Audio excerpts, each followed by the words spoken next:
ప్రశ్న ఏంటంటే హైందవ్యంలో ఉన్నటువంటి త్రిమూర్తులకు తర్వాత క్రైస్తవ్యంలో ఉన్నటువంటి త్రిత్వమైనటువంటి దేవునికి తేడా ఏంటి, అక్కడి నుంచి మీరు తీసుకుందే కదా అనేది ప్రశ్న, అంతేనా? ప్లస్ దాంట్లో కూడా 1+1+1 అంటే 3 అవ్వాలి కదా, ప్లస్ దానికి తోడు వల్ల ఇంకొక దేవుడు అంటున్నారు, సో మొత్తం 4 అవుతారు కదా అనేది ప్రశ్న. ఓకే,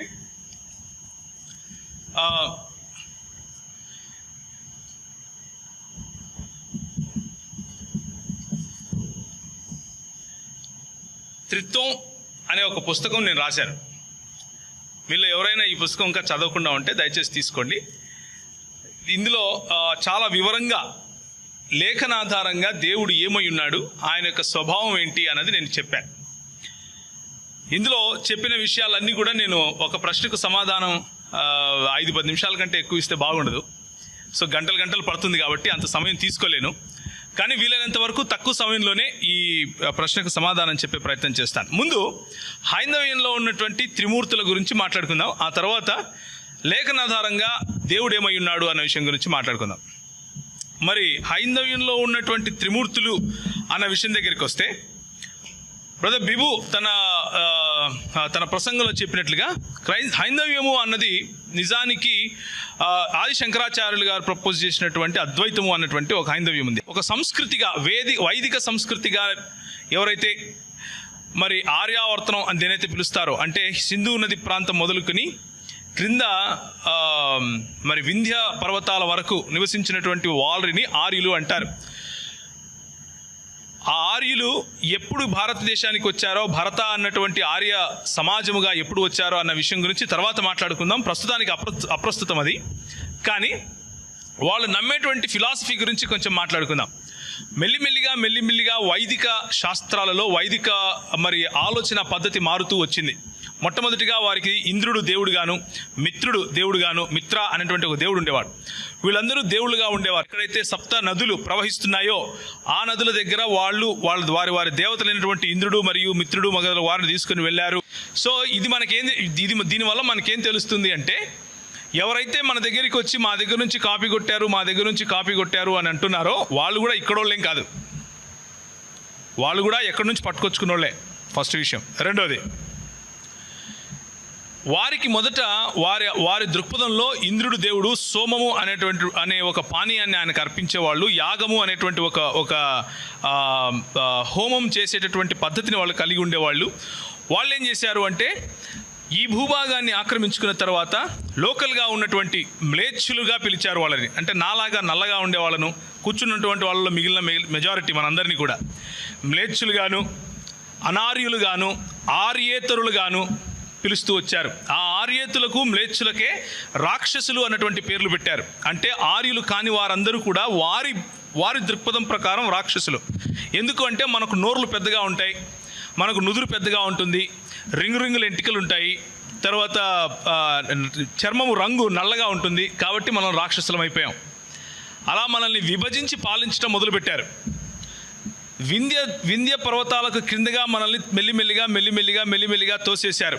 ఎవరైతే భారతీయులు అప్పటికే మరి సింధు ప్రాంతంలో హడప్పా నాగరికతగా మనం ఎవరైతే పిలువబడ్డామో ఆ భారతీయులు మరి ఎవరైతే పట్టణవాసులుగా ఉన్నారో వీరు మరి పల్లెవాసులుగా వచ్చి పట్టణవాసులైనటువంటి మనల్ని తోసేసి మెల్లిగా దక్షిణ భాగం వైపు తరిమారు.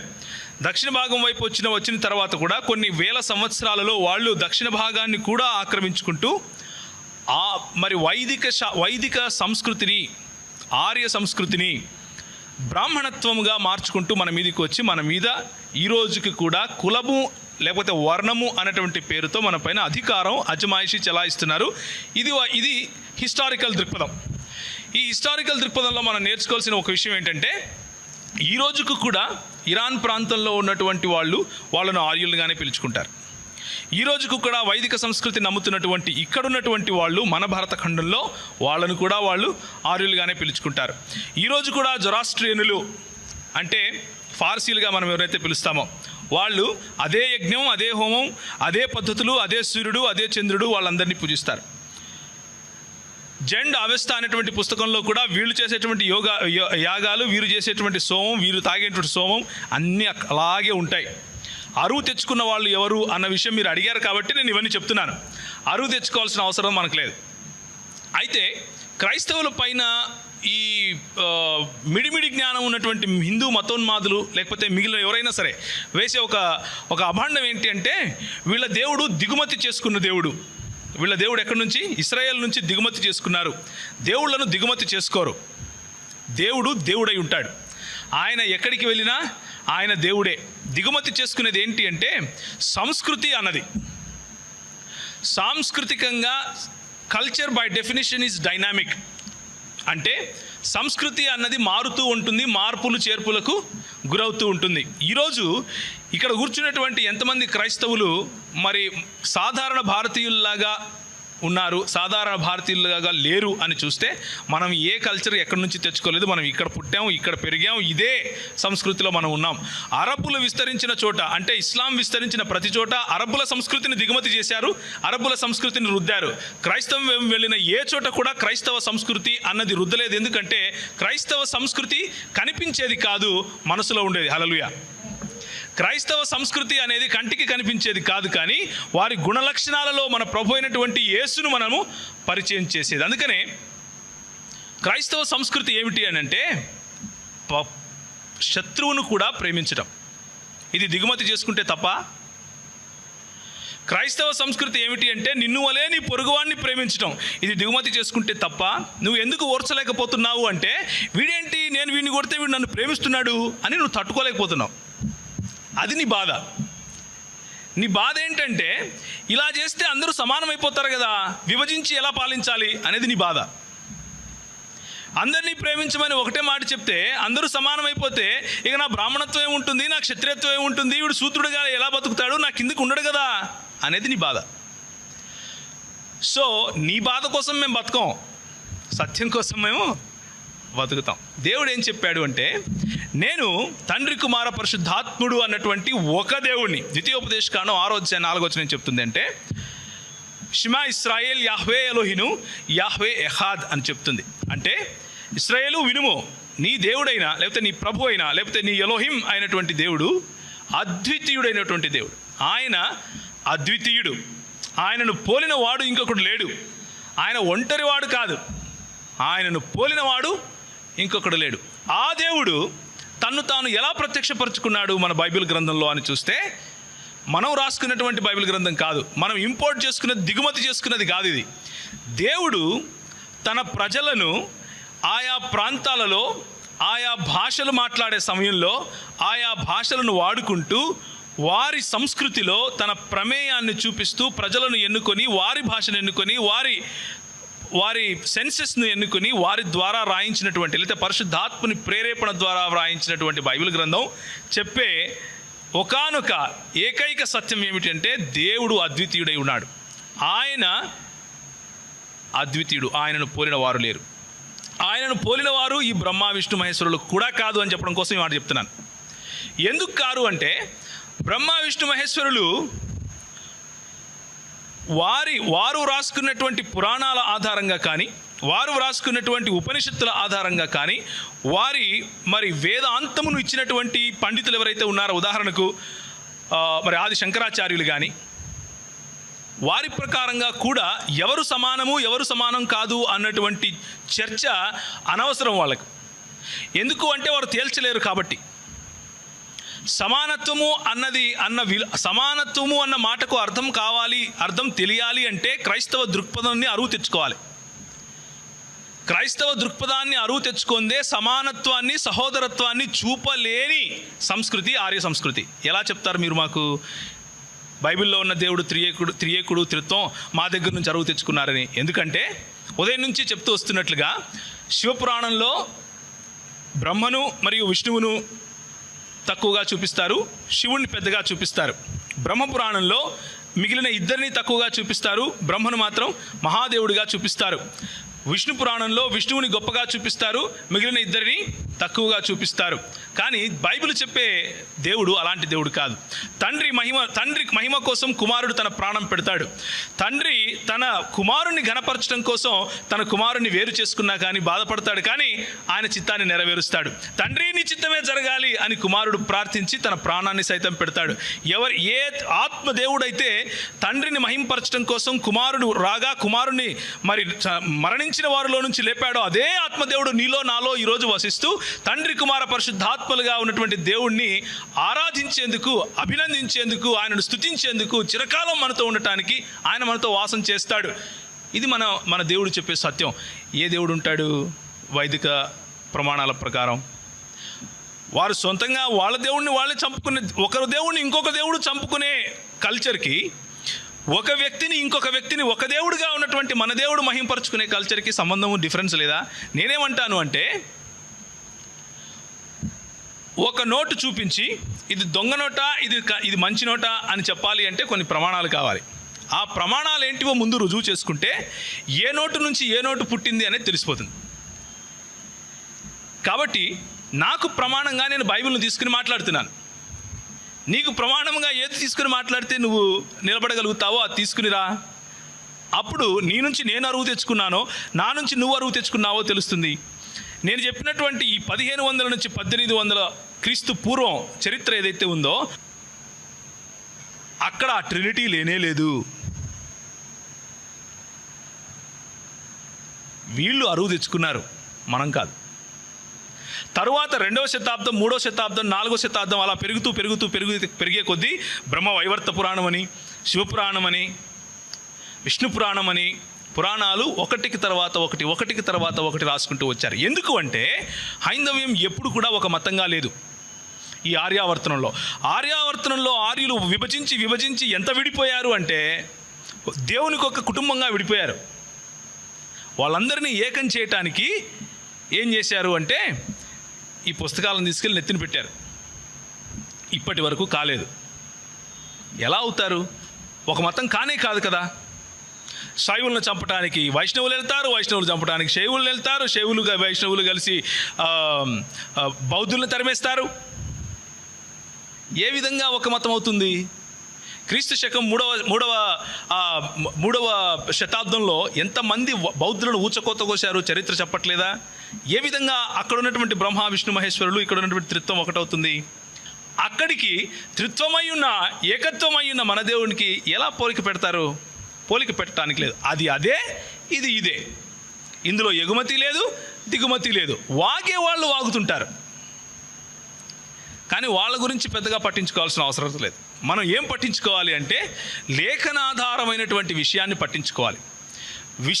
విషయ పరిజ్ఞానం కలిగిన వాళ్ళతో మాట్లాడటం గురించి పట్టించుకోవాలి. విషయ పరిజ్ఞానం కలిగి మాట్లాడే సమయంలో ఈ విషయాలను బయటికి తీసుకోవాలి. మరి బేరీజు వేసుకొని చూస్తే స్పష్టంగా మనకు తెలిసేది ఏమిటి అంటే, ఒకవేళ ఏదైనా అరువు తెచ్చుకున్నారు ఎవరైనా అని అనుకుంటే అది ఆర్యావర్తనంలో కలిసిమెలిసి బ్రతకలేక ద్రవిడులమని మాకు పేర్లు పెట్టి మమ్మల్ని రాక్షసులుగా చేసి, మాకు మూతులు వంకరగా ఉంటే వానరులని పేర్లు పెట్టి మమ్మల్ని తరిమేసి జంగల్కు తరిమారు కదా, వాళ్ళకి తెలుసుకోవాలి, ఇవి మాకు కాదు. I hope I answer A question. ఇదంతా బాగానే ఉంది. మరి క్రైస్తవ్యంలో ఉన్న త్రిత్వం గురించి చెప్పండి అన్నది మీ మాట, రైట్? సో క్రిస్టియానిటీలో ఉన్న త్రిత్వం ఏమిటి అంటే, మన దేవుడు ద్వితీయోపదేశకాండం 6:4 ప్రకారంగా ఆయన అద్వితీయుడైనటువంటి దేవుడు. అయితే అద్వితీయుడు అన్న పదానికి ఒంటరివాడు అన్న అర్థం రాదు. హెబ్రీ భాషలో ఎహాద్ అన్న పదము సమ్మిళితమైనటువంటి ఏకవచనం. ఉదాహరణకు బియ్యం, నీళ్ళు, కుటుంబం, సైన్యం.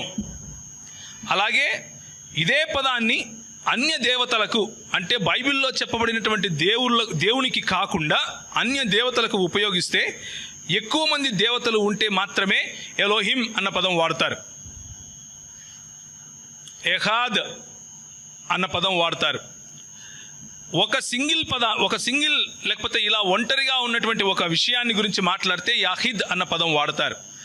కనుక దేవుడు తన వ్యక్తిత్వం గురించి మాట్లాడుతూ వస్తున్నప్పుడు తన్ను తాను బహుళత్వం కలిగినటువంటి ఏకవచనం మాట్లాడతాడు. బహుళత్వం కలిగినటువంటి ఏకవచనమే ఎలోహిం. బహుళత్వం కలిగినటువంటి ఏకవచనమే అదునై. బహుళత్వం కలిగినటువంటి ఏకవచనమే తను ఎప్పుడైతే తాను గురించి మాట్లాడుకున్నాడో అప్పుడంతా కూడా. ఇది రాజులు మాట్లాడే గౌరవార్థకమైన మాట అని కొట్టిపారేయటానికి వీలు లేదు. ఎందుకంటే బైబిల్లో ఎక్కడ కూడా రాజులు తమను తాము గౌరవించుకుంటూ మేము అని మాట్లాడుకోలేదు. ప్రవక్తలు మాట్లాడుకోలేదు. ప్రవక్తలు దేవునితో మాట్లాడినప్పుడు మీరు అని మాట్లాడలేదు. చక్కగా తెలంగాణ భాషలో నువ్వు అన్నారు. దేవుడు తిరిగి ఆయనతో ప్రవక్తలతో మాట్లాడేటప్పుడు కూడా మేము అని మాట్లాడలేదు. చక్కగా తెలంగాణ భాషలో నేను అన్నాడు. అంటే నేను ఎందుకు చెప్తున్నాను అంటే, మళ్ళా ఆంధ్ర ప్రాంతంలో మేము అంటే కొంచెం గౌరవార్థకంగా మాట్లాడే మాటలు ఉంటాయి కాబట్టి చెప్తున్నా. మళ్ళీ తెలంగాణ అని స్పష్టంగా నేను అని మాట్లాడాడు. నువ్వు అని ప్రవక్తలు దేవుడిని సంబోధించారు. అది ఆ సమయంలో దేవుడే నువ్వు హం బోల్నా భయ్ తుమ్ హంకో అని అనలేదు. అంటున్నాను నేను అని అంటే సంతోషపడ్డాడు. ఎందుకు అంటే ఆయన ఒక దేవుడు కాబట్టి. అయితే మీకా గ్రంథం 5వ అధ్యాయం 2వ వచనం ప్రకారం ఆ దేవుడు ఇశ్రాయేలును ఏలబోవువాడు మీ మధ్యలో ఆయన పుట్టబోతున్నాడు. ఆయన పురాతన కాలము నుండి శాశ్వత కాలము తన ప్రత్యక్షతలు చూపిస్తూ వస్తున్నాడు అన్న మాట ఉంటుంది. ఎప్పుడు ఎక్కడ ఎవరికి ప్రత్యక్షత చూపించాడు అని అంటే ఆదికాండం 16వ అధ్యాయం మొదలుకొని, ఉదాహరణకు చెప్పాలంటే ఆదికాండం 12వ అధ్యాయం మొదలుకొని 16వ అధ్యాయం, 16 తర్వాత 22వ అధ్యాయం, ఆ రెండింటికి మధ్య 18, 19 అధ్యాయాలు, 22 తర్వాత 34వ అధ్యాయం, అలా 48వ అధ్యాయం వరకు కూడా అబ్రహాముకు, ఇస్సాకుకు మరియు యాకోబుకు తన ప్రత్యక్షతలు చూపిస్తూ వచ్చాడు. తన ప్రత్యక్షతలు చూపిస్తూ వచ్చినటువంటి ఆ దేవుడు చివరికి యెహోవాగా ఇచ్చిన మాట నిలబెట్టుకునే దేవునిగా మోషేకి కనిపించాడు. నిర్గమాకాండం 3వ అధ్యాయంలో తను ఇచ్చినటువంటి మాట ఎవరికైతే అబ్రహాముకి ఇచ్చాడో, నేను నీ పిల్లలను ఇక్కడ 400 సంవత్సరాల తర్వాత వాళ్ళని ఇక్కడ ఒక దేశంగా సమకూరుస్తాను అని మాట చెప్పాడో, ఆ మాటను నెరవేర్చడం కోసము మోషేని ఎన్నుకున్న తర్వాత యెహోవాగా ఆయనకు పరిచయమై ఈ నామము నిరంతరము జ్ఞాపకార్థ నామము అని యెహోవాగా పరిచయమై 3వ అధ్యాయం 15, 16 వచనాల్లో ఆయన అంటాడు, నేను అబ్రహాము, ఇస్సాకు, యాకోబుల దేవుడిని, వాళ్ళకి తెలుసు నేను ఎవరో, నువ్వు వెళ్ళి నా పేరు ఇదే అని చెప్పు అని చెబుతాడు. ఆ దేవుడు ఇంకెవరో కాదు. యెషయా గ్రంథం 48వ అధ్యాయంలో ఇప్పుడు ప్రభువగు యెహోవాయు ఆయన ఆత్మయు నన్ను పంపించుచున్నాడు అని మాట్లాడుతున్నటువంటి యెహోవాయే. ఇక్కడ మనం పంపించే యెహోవాయు, పంపబడుతున్న యెహోవాయు, పంపించే యెహోవా యొక్క ఆత్మ వేరు వేరు వ్యక్తులను చూస్తున్నాం. మీరు అడిగిన ప్రశ్నలో ఏముందంటే కన్ఫ్యూజను, 3లో 1 ఏంటి, 1లో 3 ఏంటి అన్నారు. మేము 3లో 1 నమ్మం. అది అడిగేవాడికి తెలియక అడుగుతున్నాడు. మేము 3లో 1 ఎక్కడ నమ్ముతాం? మేము ఒక దేవుడిని నమ్ముతాం, 3 దేవుళ్ళను నమ్మం. మేమేం నమ్ముతాము అంటే 3 వ్యక్తులను నమ్ముతాం. 3 వ్యక్తులు ఒక దేవుడే, 1 ఎసెన్స్ ఇన్ 3 పర్సన్స్. ఇది మేము నమ్మేది. మేమేమి నమ్ముతున్నామో మా మాటల నుంచి మీరు మాట్లాడండి, కానీ మీ మాటలను మా పైన టోపీ పెట్టకండి అనేది నేను చెప్పే ఆన్సర్. సో ఆ దేవుడు కృపాసత్య సంపూర్ణుడిగా మన మధ్య సశరీరుడిగా నివసించటానికి మీకా గ్రంథం 5:2లో ఏ మాట అయితే చెప్పారో అదే మాటను యోహాను సువార్త 1వ అధ్యాయం 1వ వచనం ప్రకారంగా ఆయన మన మధ్యకు వచ్చాడు. ఆయననే ప్రభువైన యేసు క్రీస్తుగా మనం పిలుస్తున్నాం. ఆయన యెషయా గ్రంథం 9వ అధ్యాయంలో చెప్పబడినట్లుగా మనకు ఒక శిశువు పుట్టును, ఆయన మీద ఏముంటుందంట? రాజ్యభారం ఉంటుందంట. ఎలాంటి రాజ్యం అది? నిత్యము ఉండే రాజ్యం. నిత్యము ఉండేవాడు దేవుడు తప్ప మనుషులు కాదు. అలాగే జకర్యా గ్రంథం 2వ అధ్యాయం, జకర్యా గ్రంథం 10వ అధ్యాయం, జకర్యా గ్రంథం 9వ అధ్యాయం, ఇలాగే తర్వాత యోహాను సువార్త, మత్తయి సువార్త, మార్కు సువార్త, వీటన్నింటిలోనూ యేసు ప్రభువు కనబరుచుకున్నటువంటి గుణలక్షణాలను చూస్తే యెషయా గ్రంథము 48, యెషయా గ్రంథము 9వ అధ్యాయం, జకర్యా గ్రంథం 2, జకర్యా గ్రంథం 9, 10 వీటన్నింటిలో అన్ని ప్రవచనాలు ఆయనలో మాత్రమే మెస్సియాగా సంపూర్ణమైనట్లుగా మనకు తెలుస్తూ ఉంది. ఆ మెస్సియా ఇంకెవరో కాదు, నిత్యుడైనటువంటి వాడు, దానియేలుకు కనిపించినటువంటి వాడు, ఎవరికైతే పుట్టుక మరియు మరణము ఉండదో, ఎవరైతే తన్ను తాను అల్ఫయు ఒమేగయు అని చెప్పుకోగలడో ఆయన మాత్రమే మెస్సియా అని చెప్పినప్పుడు అదే ప్రత్యక్షత యోహానుకు కనిపించి, అదే యోహాను పద్మాసు ద్వీపంలో నుండి యేసు ప్రభువు ఆయనకి ఇచ్చినటువంటి రెవల్యూషన్ ప్రత్యక్షతను వ్రాస్తూ, ఈయన రాబోయే దేవుడు, వచ్చి మనల్ని తీర్పు తీరుస్తాడు, ఒక్కసారి వచ్చి చనిపోయాడు, దాని అర్థం రెండోసారి వచ్చి కూడా చనిపోతాడు అనుకుంటారు, చంపుతాడు అని చెప్పాడు. ఏం చావు అని అంటే ఎప్పటికీ దేవుడి నుంచి దూరం అయిపోయే చావు. శారీరక మరణం కాదు, ఆత్మీయంగా దేవుడి నుంచి దూరం అయిపోయే, నిరంతరము దూరం అయిపోయే అవకాశం. ఆ అవకాశం మనం కోల్పోకుండా ఉండాలి అంటే తండ్రి కుమార పరిశుద్ధాత్ముడైనటువంటి దేవుణ్ణి పాదాల దగ్గరికి రావాలి. కుమారుడైనటువంటి యేసు ప్రభు రక్త ప్రోక్షణ క్రిందికి రావాలి. పరిశుద్ధాత్ముడు మన హృదయంలో కార్యం చేసినప్పుడు మనము ఆ కార్యాన్ని మరి రిజెక్ట్ చేయకుండా పరిశుద్ధాత్ముని యొక్క కార్యానికి తలవొగ్గాలి. ఇదే సువార్త అంటే. ఈ సువార్త చెప్పినప్పుడే you cannot preach gospel without knowing who our God is, and that is God is Father, Son and the Holy Spirit, one God in 3 persons. I hope I answered your question.